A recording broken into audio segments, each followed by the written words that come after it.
Hello students, welcome to my channel. இப்போ என்ன பார்க்குறோன்னா cost அக்கௌண்டிங்கில் நம்ம 5th சாப்டர் பார்த்துட்டுருக்கோம். கான்ட்ராக்ட் காஸ்டிங்கில் வந்து இது சிம்பிள் ஃபினிஷ் கான்ட்ராக்ட் பார்த்தோம். இன்றைக்கி வந்து ட்ரீட்மெண்ட் ஆஃப் நோஷனல் ப்ராஃபிட். அப்போ நோஷனல் ப்ராஃபிட் அப்படின்னா என்னென்னா, ஒரு இன்கம்ப்ளீட் கான்ட்ராக்ட்னால் வந்து செவரல் இயர்ஸ் நடக்கும். அதில் ஒரு இன்கம்ப்ளீட் கான்ட்ராக்ட் ஆனிச்சு அப்படின்னா அதில் வர்ற ப்ராஃபிட் தான் நம்ம என்ன பண்ணுவோம், நோஷனல் ப்ராஃபிட் அப்படின்னு சொல்லுவோம். இதை எங்கே ட்ரான்ஸ்ஃபர் பண்ணணும் அப்படின்னா P&L அக்கௌண்ட்டுக்கு நம்ம ட்ரான்ஸ்ஃபர் பண்ண போகிறோம். ஓகேவா? இப்போ அது எப்படிங்கிறத பார்ப்போம். 3 கண்டிஷன் கொடுத்துருக்காங்க. when work certified வந்து less than 25% ஆஃப் கான்ட்ராக்ட் ப்ரைஸோட 25% லெஸ்ஸாக இருந்துச்சுன்னா எந்த ப்ராஃபிட்டையும் P&L அக்கௌண்ட்டுக்கு நம்ம ட்ரான்ஸ்ஃபர் பண்ண வேணாம். இதே when work certified 25% வந்து இருந்துச்சு, இல்லை அதுக்கு மேலே இருந்துச்சு, பட் less than 50%குள்ளே இருந்துச்சு அப்படின்னா நோஷனல் ப்ராஃபிட்டுக்கு வந்து இந்த ஃபார்மில் அப்ளை பண்ணி P&L அக்கௌண்ட்டுக்கு ட்ரான்ஸ்ஃபர் பண்ணணும். நெக்ஸ்ட்டு when work certified வந்து 50%க்கு அதுக்கு மேலே இருந்துச்சுன்னா அதுக்கு வந்து என்ன பண்ணணும், இந்த ஃபார்மில் அப்ளை பண்ணி அந்த நோஷனல் ப்ராஃபிட்டை வந்து என்ன பண்ணணும்னா P&L அக்கௌண்ட்டுக்கு ட்ரான்ஸ்ஃபர் பண்ணணும். ஓகேவா? இது ரிலேட்டடாக சம் பார்ப்போம்.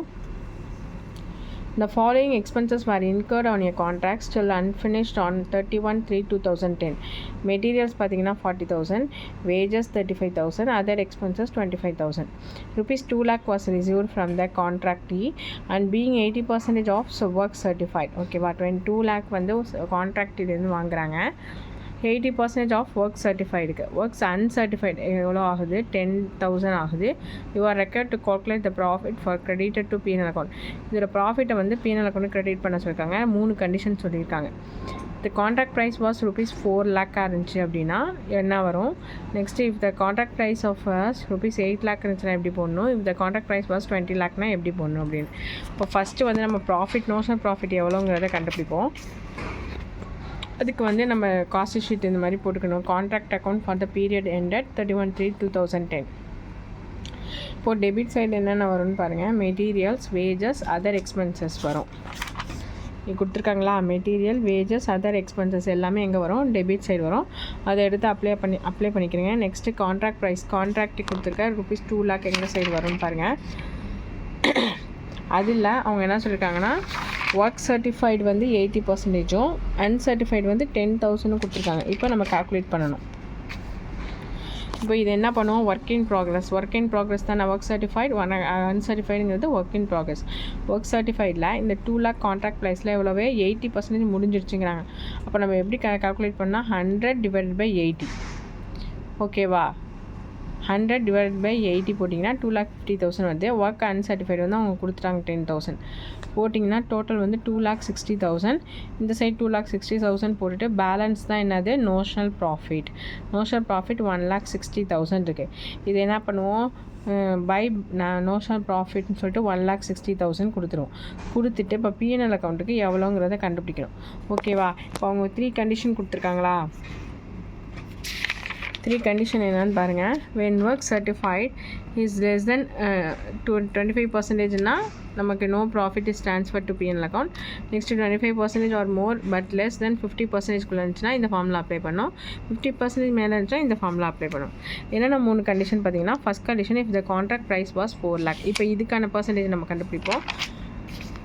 If the contract price was 4 lakh அப்படின்னா மொதல் பர்சன்டேஜ் கண்டுபிடிக்கணும் கான்ட்ராக்ட் ப்ரைஸ்க்கு. அதுக்கு என்ன ஃபார்முலா, ஒர்க் சர்டிஃபைட்லேருந்து கான்ட்ராக்ட் ப்ரைஸை டிவைட் பண்ணி into 100 போட்டோம்னா பர்சன்டேஜ் கிடச்சிடும். இப்போ ஒர்க் சர்டிஃபைடு எவ்வளோ சொல்லியிருக்காங்க, நம்ம இங்கே கண்டுபிடிச்சி வச்சுருக்கோமா, 2,50,000 தான் ஒர்க் சர்டிஃபைட். டிவைடட் பை எவ்வளோ கான்ட்ராக்ட் ப்ரைஸ் எவ்வளோ சொல்லியிருக்காங்க, if the contract price was 4 lakh சொல்லியிருக்காங்க. அப்போ 4 lakh போட்டு into 100 போட்டிங்கன்னா 62.5% வரும். இதை எங்கே என்ன ஃபார்முலா கண்டுபிடிக்கணும், 62.5%னா இங்கே 3 கண்டிஷனில் என்ன சொல்லியிருக்காங்க, இந்த 50%க்கு மேலே இருந்துச்சு அப்படிங்கிறதா 62.5 கிடச்சிருக்கு. அப்போ 50%க்கு மேலே தான் நமக்கு கிடச்சிருக்கு. அப்போ இந்த ஃபார்முலா அப்ளை பண்ணணும். Notional price into 2/3 into cash ratio divided by work certified. அந்த ஃபார்முலா அப்ளை பண்ணுங்கள். நோஷனல் ப்ராஃபிட் நமக்கு எவ்வளோ கிடச்சிருக்கு, சம்மில் 1,60,000 கிடச்சிருக்கு. அப்போ 1,60,000 into 2/3. கேஷ் ரிசீவ்டு எவ்வளோ, கேஷ் ரிசீவ் பண்ணுறோம், கான்ட்ராக்டிலேருந்து 2 lakh ரிசீவ் பண்ணுறோம். டிவைடட் பை ஒர்க் சர்டிஃபைடு எவ்வளோ, 2,50,000 போட்டிங்கன்னா 85,333. இது எங்கே ட்ரான்ஸ்ஃபர் பண்ணால் நம்ம ஜேர்னல் போட்டிருக்கோமா, P&L அக்கௌண்ட்டுக்கு ட்ரான்ஸ்ஃபர் பண்ணணும். 83,333. அந்த பேலன்ஸ் வரதான் ஒர்க் இன் ப்ராக்ரஸ் ரிசர்வ் அக்கௌண்ட்டுக்கு ட்ரான்ஸ்ஃபர் ஆகும். ஓகேவா? 1,60,000 83,333 லெஸ் பண்ணிங்கன்னா 74,007 போட்டு ரெண்டுத்தையும் டேலி பண்ணிட்டு தான். ஓகேவா? இப்போ நெக்ஸ்ட்டு கண்டிஷன். இந்த நெக்ஸ்ட் கண்டிஷன் போடும்போதோ இந்த காஸ்ட் ஷீட்டை போட்டுட்டு தான் நம்ம இதை கண்டுபிடிக்கணும். ஓகேவா? நான் சும்மா டேரெக்டாக அப்ளை பண்ணியிருக்கேன். பாருங்கள், நமக்கு நோஷனல் ப்ராஃபிட் எவ்வளோ கிடச்சிருக்கு? 1 lakh. இது வரைக்கும் அப்ளை பண்ணிங்கன்னா நோஷனல் ப்ராஃபிட் 1,60,000, ஒர்க் சர்டிஃபைட் 2,50,000. இதை எடுத்து எழுதிக்கிங்க. இப்போ செகண்ட் கண்டிஷன் என்ன சொல்லியிருக்காங்கன்னா, கான்ட்ராக்ட் ப்ரைஸ் எவ்வளோ சொல்லியிருக்காங்க? If the contract price was 8 lakh சொல்லியிருக்காங்க. இப்போ ஒரு 8 lakh பர்சன்டேஜ் பர்சன்டேஜ் கண்டுபிடிப்போம். Percentage of work certified on contract price. Work certified divided by contract price. Work certified எவ்வளவு? 2,50,000. கான்ட்ராக்ட் ப்ரைஸ் வந்து 8 lakh. இன்ட்டு 100 பார்த்தீங்கன்னா 31.25. இந்த 31.25 எந்த கண்டிஷனில் அப்ளை ஆகுதுன்னா 25% or more but less then 50% இல்லை ஃபார்முலாவில் அப்ளை பண்ணுது. அப்போ என்ன ஃபார்முலா யூஸ் பண்ணணும்? Notional profit into 1/3 into cash ratio divided by work certified. அந்த ஃபார்முலா அப்ளை பண்ணுங்கள். Notional profit 1,60,000 into 1/3 cash ratio 2 lakh divide by 2,50,000 போட்டிங்கன்னா 42,667. இதுதான் எங்கே கொண்டு போகணும்? பிஎன்எல்ல கொண்டுக்கு ட்ரான்ஸ்ஃபர் பண்ணணும்.